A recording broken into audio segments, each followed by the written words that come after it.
পাকা আম দিয়ে এমন একটা মালপোয়া বানাবো, একবার খেলে পুরো গরমকাল জুড়ে এই রেসিপি মন থেকে মুছতে পারবেন না, মাত্র কয়েকটি উপকরণ দিয়ে। তাও এমন নরম আর রসালো হবে, দেখে অবাক হবেন। নমস্কার বন্ধুরা, আমি জ্যোৎস্না মল্লিক। আমার পল্লী জননী কুক সেন্টারে সকলকে স্বাগত জানিয়ে আজকে আমি এই মালপোয়াটা তৈরি করব। এই যে দেখুন, দুই প্রকারের মালপোয়া তৈরি করেছি, তাই দেরি না করে চলুন, একেবারে নরম তুলতুলে মালপোয়া হবে। এই যে, তাই কিভাবে এই মালপোয়াটা তৈরি করেছি জানতে হলে পুরো ভিডিওটা স্কিপ না করে দেখুন, সাথে থাকুন, আশা করি ভালো লাগবে। এটা তৈরি করতে প্রথমে লাগবে আতপ চাউলের গুঁড়া। কিন্তু এই আতপ চাউলের গুঁড়াটা করতে হবে আমার বাড়ির চাউল, আমার নিজেরই করা সেই চাউলটা। এই যে আমি এখানে হাফ কেজি মতো চাউল নিয়ে নিলাম। এই চাউলটা এবার ভালো করে জল দিয়ে ধুয়ে আমি 1 ঘন্টার মতো ভিজিয়ে রাখবো। আমি এই চাউলের গুঁড়াটা ব্লেন্ডারে আমি পেস্ট করে নেব। আমি যেহেতু অল্প অল্প করে বাসাতে যখন যেটুকু লাগে সেটুকুই ব্লেন্ডারে আমি গুঁড়ো করে নিই। চাউলটা আমি ভালো করে ধুয়ে ওর ভিতরে যদি কোনো আস্ত অনেক সময় ধান থাকে সেগুলো বেছে নিয়ে ভালো করে ধুয়ে আমি এবার রেখে দেব 1 ঘন্টার জন্য। এই যে ধোয়া হয়ে গেছে, এবার আমি 1 ঘন্টা পরে ফিরে আসছি।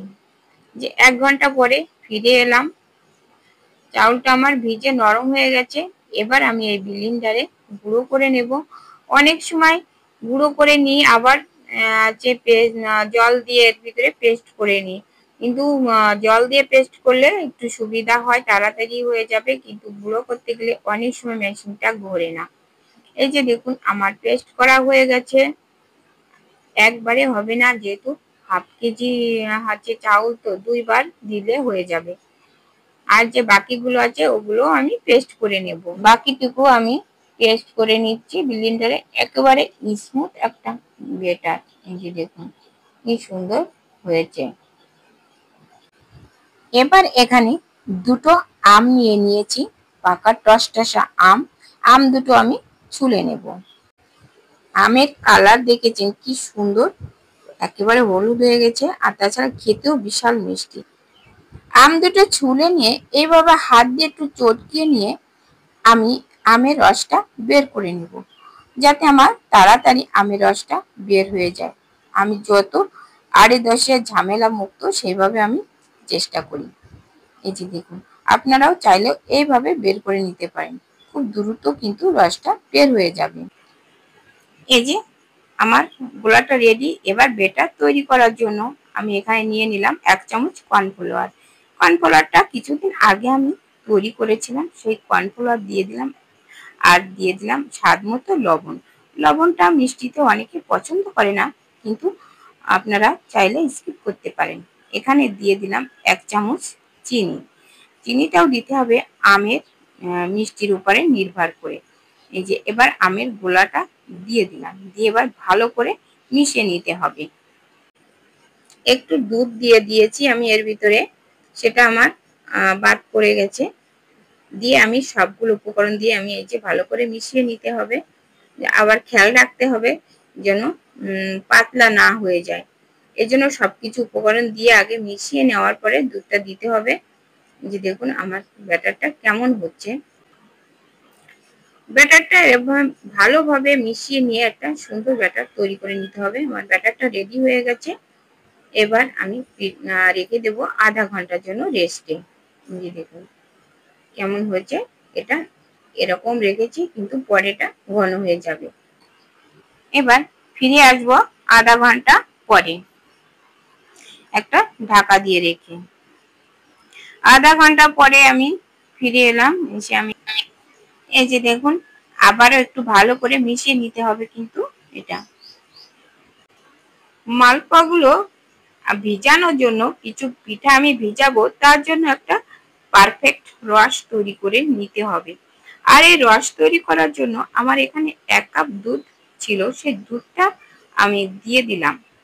দিয়ে একটু জাল করে নিচ্ছি দুধটা। আর এই সাথে আমি দিয়ে দেব আর 1 কাপ জল।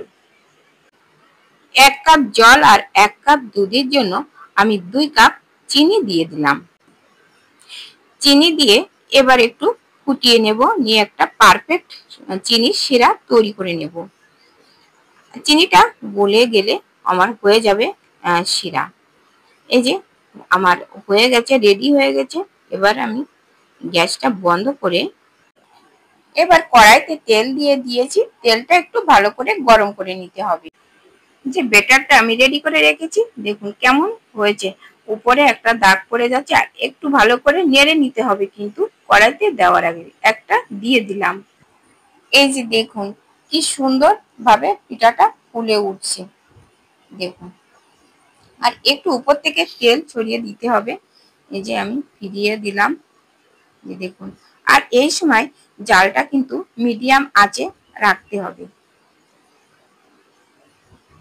এপিট ওপিট করে ভেজে নিয়ে পিঠাটা আমি এক পাশে যে রেখে আর একটা পিঠা দিয়ে দেব। আর একটা দিয়ে দিয়েছি।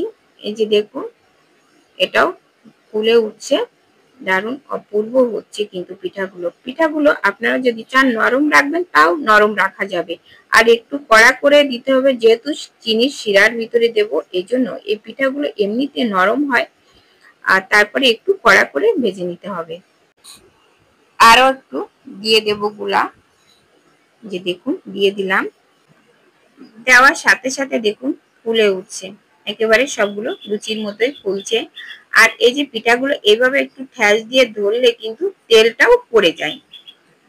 যে দেখুন আমি কয়েকটা পিঠা আমি ভেজে তুলে নিয়েছি। একটু কড়া করে করে ভেজে নিলে শিরাতে দিলে ভালো হয়। সবগুলো পিঠা আমি চিনির শিরাতে দেব না, যেগুলো আমি চিনির শিরাতে দেব সেগুলো একটু কড়া করে ভেজে নেব, আর যেগুলো শিরাতে দেব না সেগুলো একটু নরম রাখলে কোনো অসুবিধা নেই। আর যদি চান কড়া করে নেবেন তাহলে বেশ যে কর্নফ্লাওয়ার দেওয়া আছে তার জন্য একটু ক্রিস্পি হবে, একটু মচমচা হবে। আরো একটা ভেজে নিই। পিঠা যখন ভালো হয় না তখন না মনে হয় যে সবগুলো পিঠাই আমি ভিডিও করি। এই যে দেখুন আর কি সুন্দর হচ্ছে। চাই সবগুলো পিঠাই আমি এভাবে ভেজে নেব। কয়েকটা পিঠা আমি ভেজে নিয়ে এবারে দেখুন এই চিনি রসের ভিতরে আমি এভাবে দিয়ে দেব। দিয়ে কি একটু নেড়ে চিড়ে সাথে সাথে কিন্তু উঠিয়ে নেব। এদিকে আবার ভাজাও হচ্ছে আমার পিঠাগুলো। যে সাথে সাথে দিয়ে আমি আবার একটু নেড়ে চেড়ে আমি সাথে সাথে উঠিয়ে নেব, তা না হলে কিন্তু আবার অনেক রস ঢুকে যাবে। সবগুলো পিঠা আমার রেডি হয়ে গেছে। এটা হচ্ছে শুকনো পিঠা। এই যে দেখুন 2 ধরনের পিঠা আমার রেডি হয়ে গেছে। একটা হচ্ছে ভিজানো আর একটা হচ্ছে শুকনো। আপনারা যেভাবে পছন্দ করেন সেভাবে খেতে পারেন। যদি আপনারা হচ্ছে মিষ্টি কম খান তাহলে একটু মিষ্টির পরিমাণ কম দেবেন। আর একটু নরম তুলতুলে সফট হয়েছে, সে কথা বলে বোঝানো যাবে না। আমি একটা খেয়ে বলছি কেমন হয়েছে। বন্ধুরা দারুণ হয়েছে কিন্তু খেতে অপূর্ব, যা বলে বোঝানো যাবে না। এই ছিল আমার সহজ আর একদম ইউনিক পাকা আমের মালপোয়ার রেসিপি। রেসিপিটা ভালো লেগে থাকে তাহলে একটা লাইক আর বন্ধুদের সঙ্গে শেয়ার করে দিও। আর এমন আরো মজার ভিডিও পেতে চ্যানেলটা সাবস্ক্রাইব করে পাশে থাকা বেল আইকন বাজাতে ভুলো না। আবার দেখা হবে নতুন রেসিপি নিয়ে। ততক্ষণে ভালো থেকো, সুস্থ থেকো। নমস্কার বন্ধুরা।